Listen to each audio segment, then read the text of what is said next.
Hello there, digital world, and welcome back to yet another episode of Spliced In Later. Hello, Winston, my favourite cat companion. Say hello. Yes, he is joining me for the review, whether I like it or not. At the moment, he's just sitting next to me. I wonder if he'll get the zoomies in a few minutes. We'll just have to wait and see. Welcome back to another episode, another movie review. I hope you all are keeping well. This review comes to you in replace of my normal episode that would have come out on a Tuesday because I just didn't feel like it. I felt like I'd just wait and just review the movie that was coming out this week. And this one's a doozy. This is one that I've both anticipated and dreaded for going on 3 years. We are reviewing today Top Gun Maverick, the sequel to 1986 Top Gun starring Tom Cruise. Now, Top Gun Maverick is, I believe, according to my records, the last of the movies. Oh, wait. Hang on. Minions 2. All right. The second last movie that has been on my radar to see during the whole COVID-19 pandemic. The white whale that has been delayed and delayed constantly throughout COVID-19 pandemic. Even delayed before it was cool. Originally set to be released in 2019. As with a lot of mistakes in 2019, movies were pushed back to 2020 just to avoid competing with Star Wars. We'll just release it in 2020. What's the worst thing that could happen? I'll tell you what could happen. COVID-19. Top Gun Maverick, along with everything else, pushed further and further back to 2020 through to 2021, where it seemed to lock in once all the other movies started coming out. But then we had the Omicron variant and the Delta variant, and places started going into lockdown that had not been in lockdown before. Case in point, here in Australia, we managed to get away unscathed until the middle of last year. So we had to go into more lockdowns, more delays. Then when some movies were coming out, the box office still wasn't reflecting what Hollywood had become used to before this point. They wanted their movies to make $1 billion.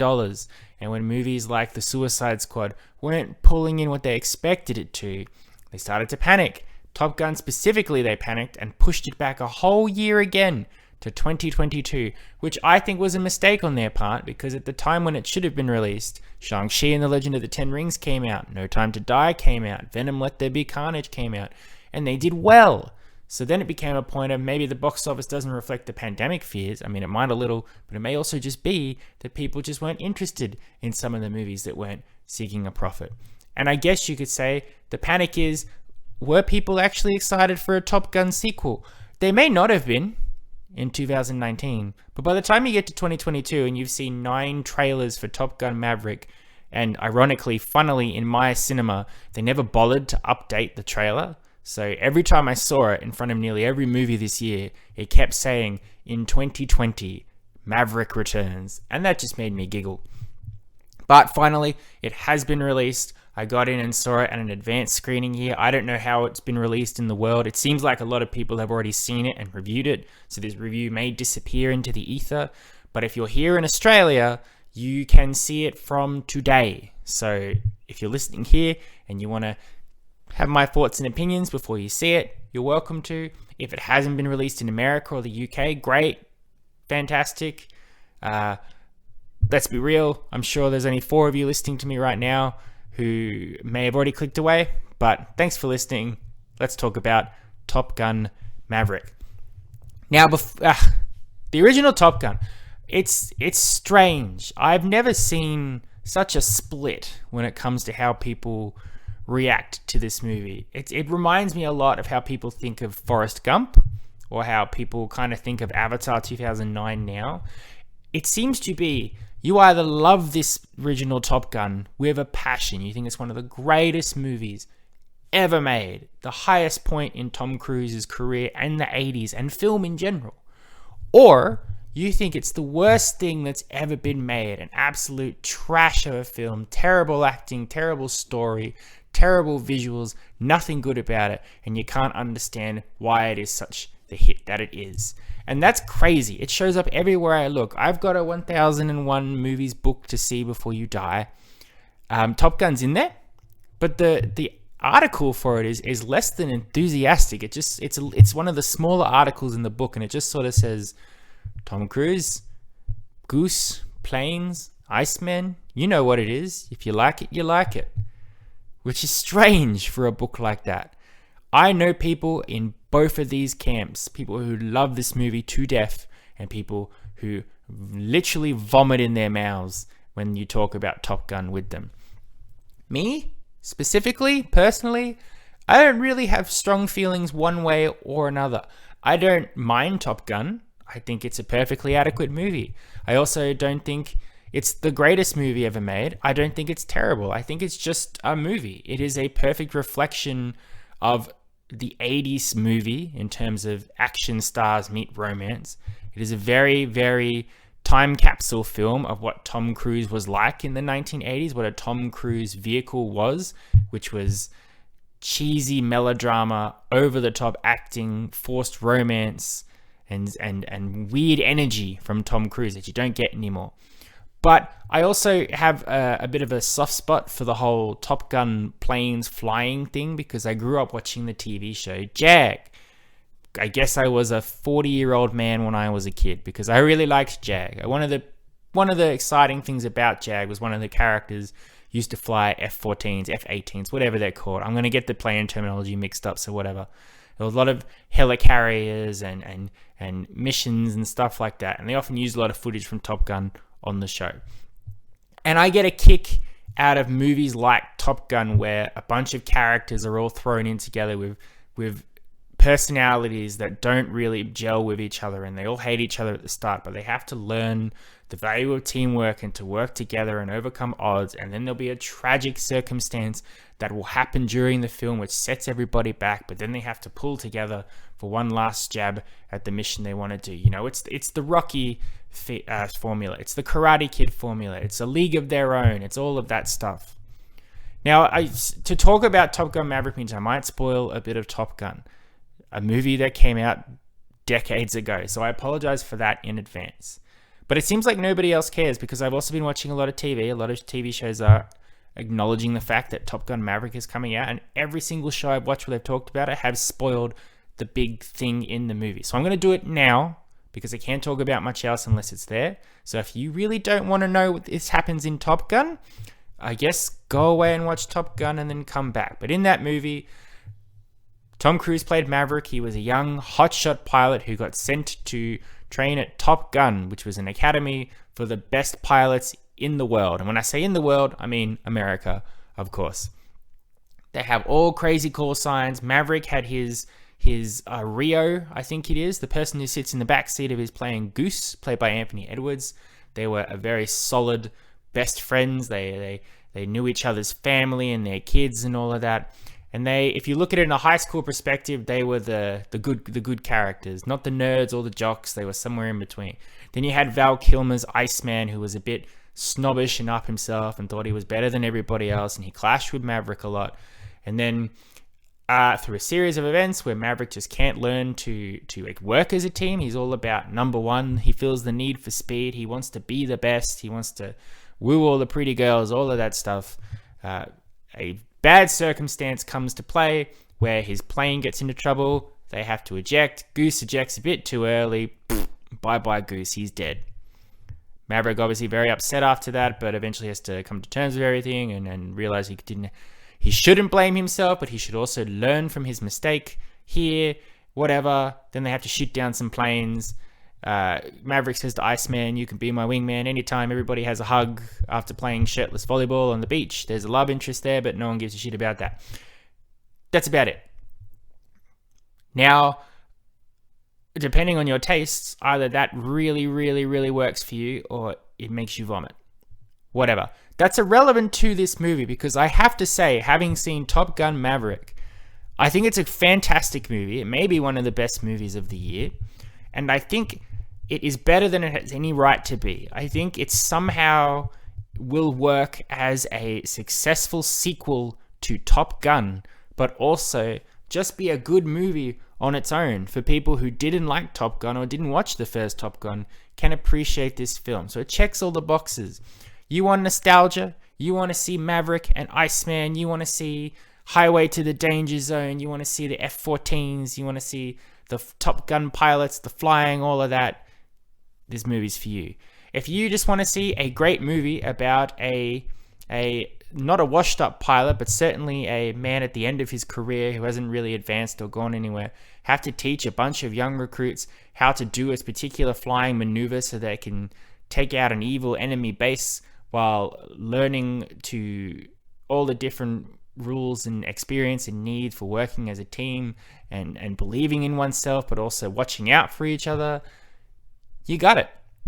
And if you're one of those people who is going to the Mission Impossible movies because you just want to see what's the great next big thing that Tom Cruise will do as a stunt, this movie checks the box for that one too, because I'm pretty sure that all the acting, all the shots of them flying in the planes, they actually flew those planes, and those cameras are in the cockpit with them, so you feel like you're in the cockpit with them. Maybe not every single one of them, but definitely Tom Cruise specifically, and it is exhilarating. To talk about the plot in a vague sense, and not to be spoilery, as I said, takes place many years after the first Top Gun. Maverick is sort of living alone in the desert. He's working on this plane that's going to go faster than anyone's ever gone before, Mark 10 or whatever. But the vibe around him, the emphasis seems to be that he is directionless. He's going nowhere. He is still insubordinate. He doesn't play by the rules, meaning that he's been stuck as a captain for however long. Iceman, his best buddy, Val Kilmer, he's an admiral now, and he constantly looks out for Maverick. Every time Maverick gets in trouble, he pulls him out of the fire and puts him somewhere else. Pretty much saves his ass. But Maverick is called back to the Top Gun Academy by a bunch of stuffy admirals, one of them being John Hamm, because, and a credit to the movie, it's very vague who the bad guys are in this film. They make a strong point of not labeling any particular country or race or ethnicity, which I think they didn't do in the first Top Gun. I'm not sure. I can't really remember, but it doesn't really matter. Anyway, this unseen bad force have built a secret base, which they're going to put uranium in.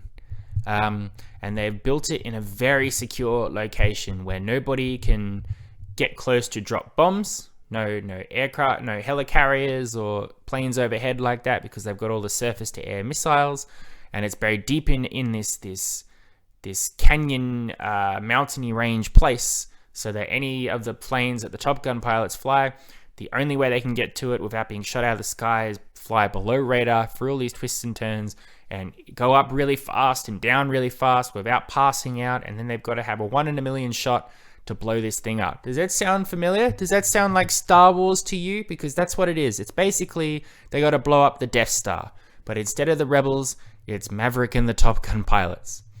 They don't want Maverick to fly the mission. No, he's too old and insubordinate. But they want him to train a special class. They've brought back graduates from the Top Gun Academy who are supposed to be the very best of the graduates, and he's got to train them to do these maneuvers and then pick 6 of them to fly the special mission.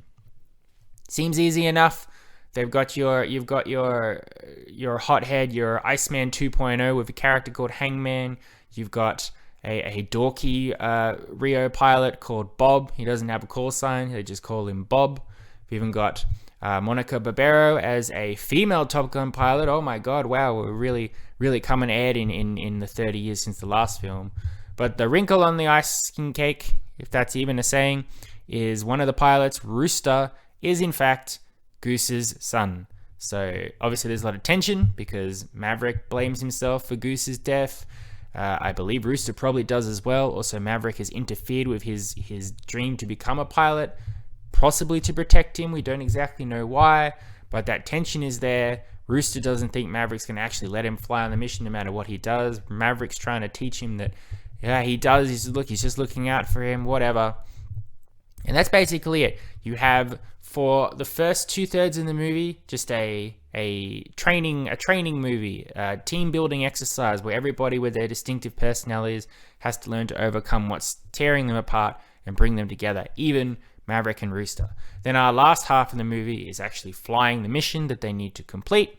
Of course, there will be wrinkles, things will go wrong, some people may or may not make it out alive. That's basically it. I don't want to talk too much about it because I did go into this movie having, despite seeing the same trailer over and over again, I didn't watch any other trailers, so I didn't really know anything about it, which I think was better because I got a really interesting experience learning what the plot was, learning where the movie was going, seeing if I could predict what the next story point would be, yada, yada, yada. But overall, it's a fantastic movie. Tom Cruise is great. I will say why I think this movie will appeal to non-Top Gun fans as well as Top Gun fans is that Tom Cruise, as an actor and the way he plays characters, is extremely different to how he used to do it in the 80s. There's a few flashback scenes in here where you see him in the original Top Gun hanging out with Goose, and his energy, his personality, the way he carries himself back then is very different to how he looks and acts and carries himself in this movie. Now, you could argue that, I guess it's just been 30 years and Maverick has just grown up, but it's more than that. You look at Tom Cruise in 80s movies, Top Gun, Days of Thunder, Cocktail, Rain Man, and then you look at him in Top Gun Maverick and all the Mission Impossible movies and Oblivion, and it's like two distinctly different characters. Before, he was the young ladies' man heartthrob. He was being cast in movies, so men wanted to be him and women wanted to be with him, and it was all about who he was going to romance next, what sort of terrible emotion he was going to feel, what sort of tragedy would befall him. Whereas now, he's very stoic, he's very, very matter-of-fact, he doesn't really get emotional. He tries very hard in this movie to be emotional in certain scenes, and it does work, but in a more refined, believable way. But more or less, he's just, I'm Tom Cruise, I'm doing my thing, I'm flying my plane, I'm teaching my class, which makes him a lot more bearable. If you didn't like Maverick in the first film, that's fine, because this is a different Maverick. They say he doesn't play by the rules, but he doesn't act like an asshole, so that's pretty good. The supporting cast around him, Miles Teller plays Rooster, Goose's son. They have really good chemistry together, and you can feel that tension between them, and I like their character arc and their journey through here. I like all the other pilots in the Top Gun world. I just don't think they were built on as personalities outside of Rooster. You had the typical bad boy jock hangman, who you sort of guess where his character personality is going to go, but they don't really mess with that formula too much. Same with all the others. You learn everybody's names by the end, and you know that they all want to be the Top Gun, they all want to be on the mission, but you don't really learn that much about them. Case in point, as I mentioned, the character Bob, they make a point of saying, "Oh, what's your call sign?" He goes, "Oh, everybody just calls me Bob." He's set up to be a bit of a goof, a bit of a loser. So you think, "Oh, okay, he's gonna prove himself, or he's gonna be the comic relief, or at the very least, he'll get a call sign." But after his introduction, he's just Bob. He's just there, and that's fine. But just a little bit more to flesh out these other characters would have been great. There's a romance thrown in here, played by Jennifer Connelly, playing a different character to the romance that Tom Cruise had in the first movie. If you take her out of the movie, it doesn't change anything. But I do like, if you're making a sequel to Top Gun, I think something like that does need to be in here. It's not forced romance; it's matter of fact. It makes sense for Maverick's character. You're not too emotionally invested in it that you believe it's the thing that has to happen for the movie to satisfy you. But it puts a smile on your face there enough, so that's fine. It's not a spoiler to say Val Kilmer is in here as Iceman in a very fleeting appearance. His presence is felt, his impact is felt throughout the movie, but Val Kilmer only really puts in one scene. Now, if you don't know, Val Kilmer is not well.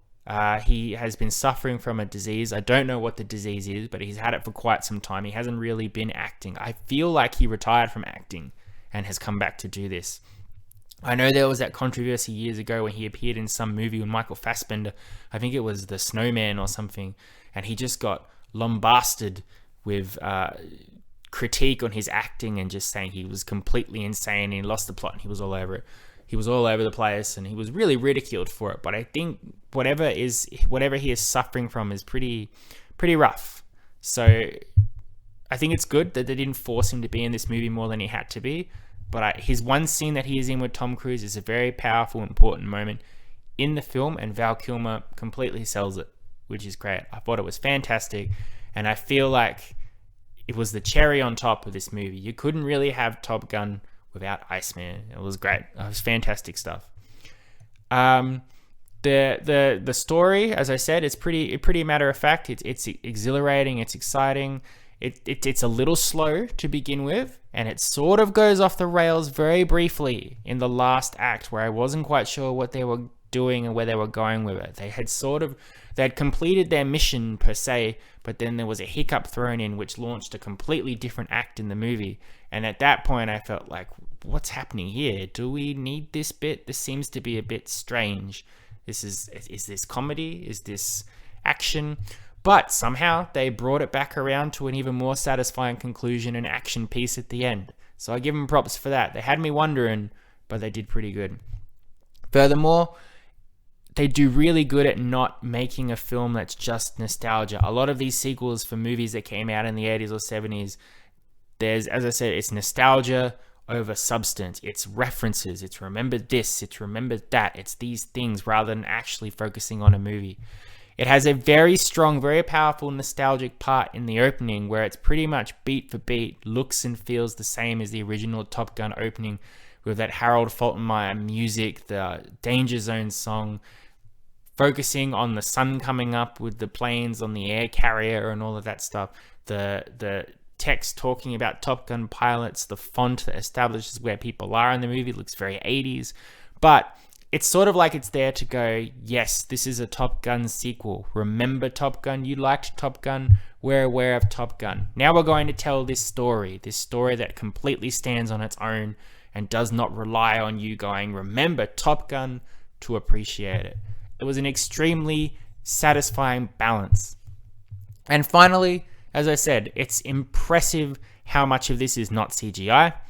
As I said, we live in that world now where CGI is matter-of-fact part of movies. It's not necessarily, they use CGI in the movie. It's how well did they use CGI in the movie. But it's always refreshing when you watch a movie and people are standing on an air carrier and you know they're standing on an air carrier. That is a real outside, that is real water, that is real wind flowing through Tom Cruise's hair. And case in point, the flying in the airplanes. As I said, I don't think they all did, but I would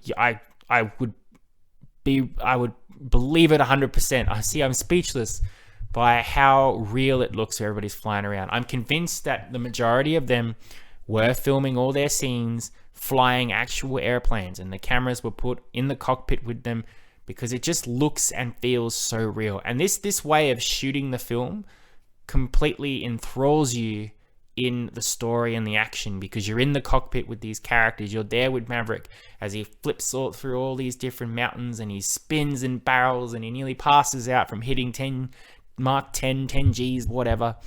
It's completely enthralling. If you have a chance to see this movie in the cinemas, I would 100% say do that, because you will appreciate on the big screen that visual of actual planes actually being flown, with the going fast and exciting, with planes shooting at you and explosions and going up and down.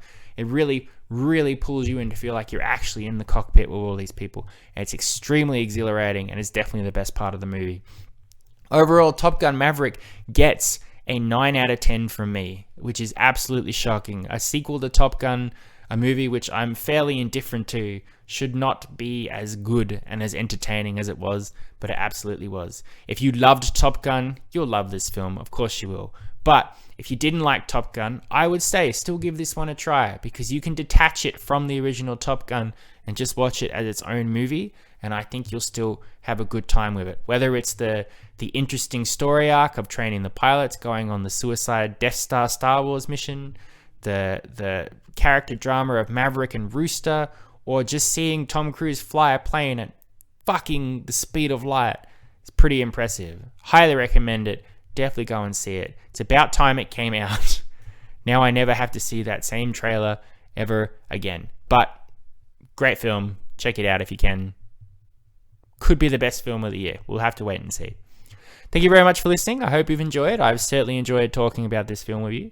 And I will be back next week for a top 10 video. I don't exactly know what the top 10 is going to be yet, but it's been long enough since I did a top 10, so it's about time we did one. But until then, I love and appreciate you as always. Thanks so much for listening. It's been a pleasure talking to you as always, and I hope you get a chance to see this movie, because it's definitely worth it. But until then, and by until then, I mean until next week, I guess, you've been spliced in later. Adios, muchachos. I'll catch you next time.